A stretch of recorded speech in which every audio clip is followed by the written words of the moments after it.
So in this part of the video, I actually went to an open house and interviewed one of the realtors that they were showing the house, and I asked some questions about what you should do during an open house, how you should act, what you should bring, you know what I'm saying? Just like more information, because it's not it's not widely known about open houses, you know. He was very responsive, very good with answering the questions, gave amazing answers. Here's that.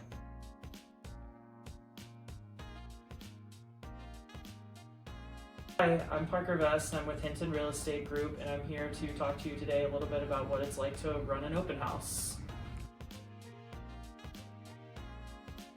So first thing I do when I come in, I make sure I set up a sign-in area, especially now with COVID. It's really important to have everybody sign in just so you can keep track of who's coming in and out of the house, especially if it's an owner-occupied home.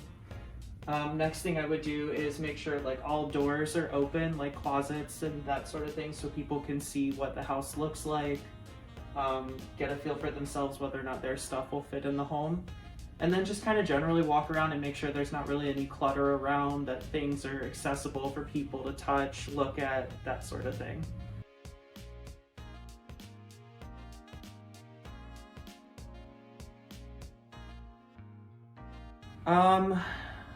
Definitely would suggest that they bring hand sanitizer with them. It's always a good practice, especially if the home is owner occupied. It's always good to just make sure that you're cleaning up after yourself and respecting their space. It's not so much what I would bring with you as what I wouldn't bring. I wouldn't really necessarily bring a huge group of people if they're not really part of the buying process. It never hurts to have other opinions with you, but definitely cutting down the amount of people in the home is always good. And that's really it. How old's the furnace? How old the utilities are, and then usually if the appliances are included in the sale.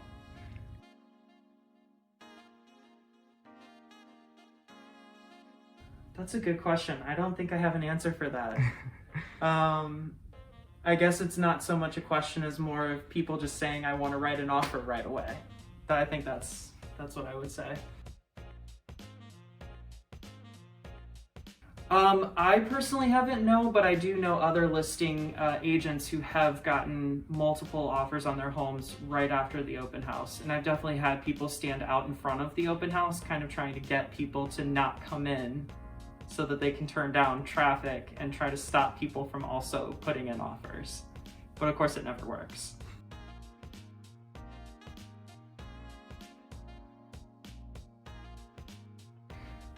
Definitely allow for as much space as possible. So if there's a lot of furniture, cutting it down, lots of knickknacks and personal items, definitely getting rid of. I would also say if you want to have snacks, people love snacks, and that's a great thing to have. Music is usually a good thing just to kind of give people just a little bit of ambiance in the place and kind of make it feel a little bit more like home. There's a fireplace. It's always nice to light the fireplace again, especially now that it's getting cold. But otherwise, that's really it. Just make sure that there's not any clutter around.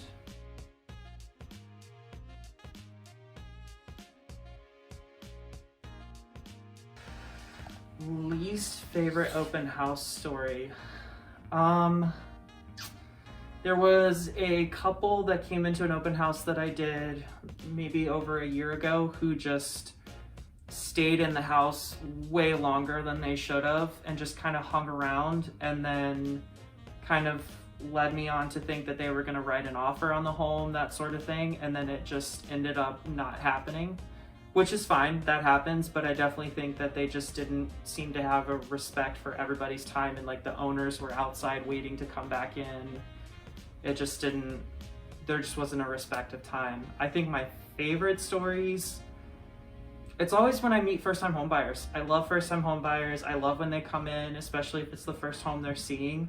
They're just so bright-eyed. They just look at everything. Nothing looks bad to them. It's just really exciting to see them start that journey. I took pictures of the house, and the backyard was really nice. The kitchen was nice. I didn't really get to see the back rooms a lot, mainly because of COVID. You know, I didn't want to just in case, I didn't want to spread germs to potential people that could come to the house and check it out. You know what I'm saying? There was a team meeting the next day, so I went to the team meeting. and very informative. There was some parts I couldn't record because that was considered private, you know, for either the buyers or sellers that had as clients. I didn't want to expose their information, you know, respect people's privacy, you know what I'm saying?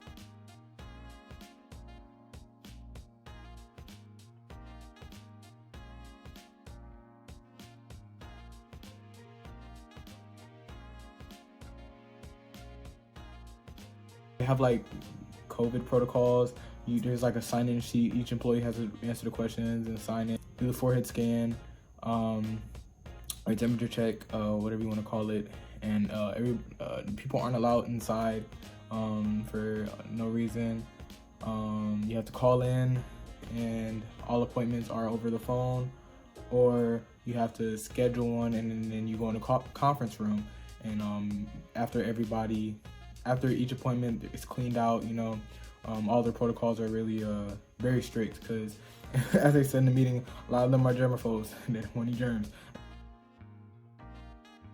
It was one of the realtors' birthday today, or that day, and they had a cake brought in from Dom's. Happy birthday to ya. Happy birthday to ya. Happy birthday. Okay, thank you.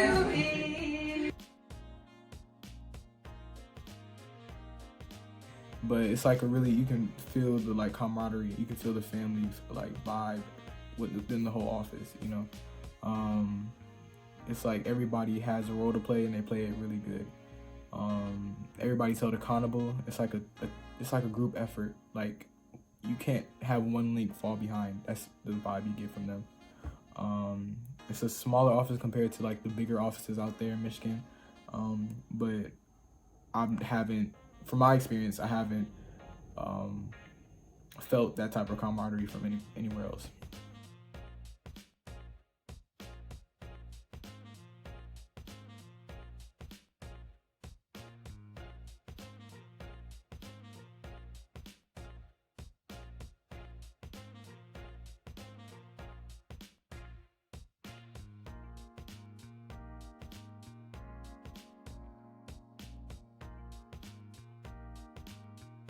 I interviewed the head broker,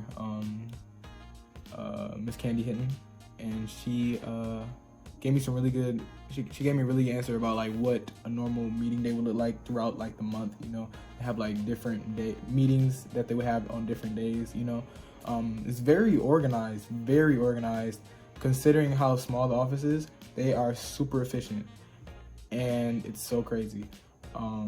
But like I said, it's that chain link thing. Like their whole family, you know, each person helps each person, you know, it's like a family.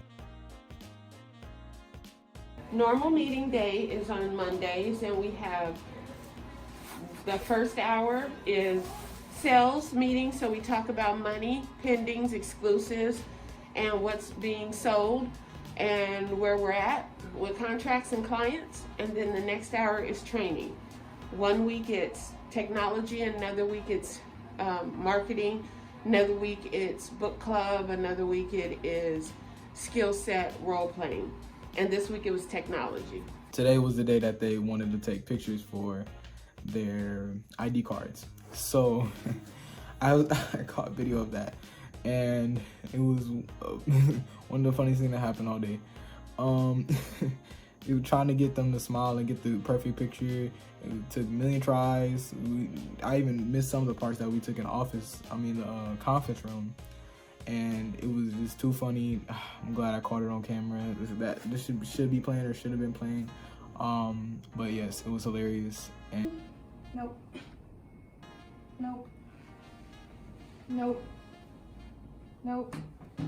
That's not gonna work. There it is. There it is. Come on. All right. I need you to smile a little bit. Yeah. Okay.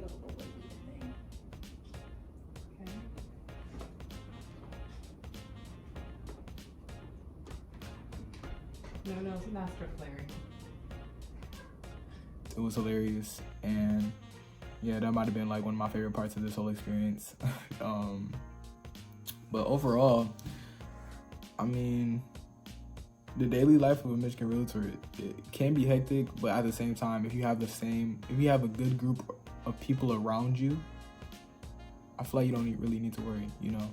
It's like, if you all agree to help each other, it's like, you're gonna get the job done. And I think that's what really matters.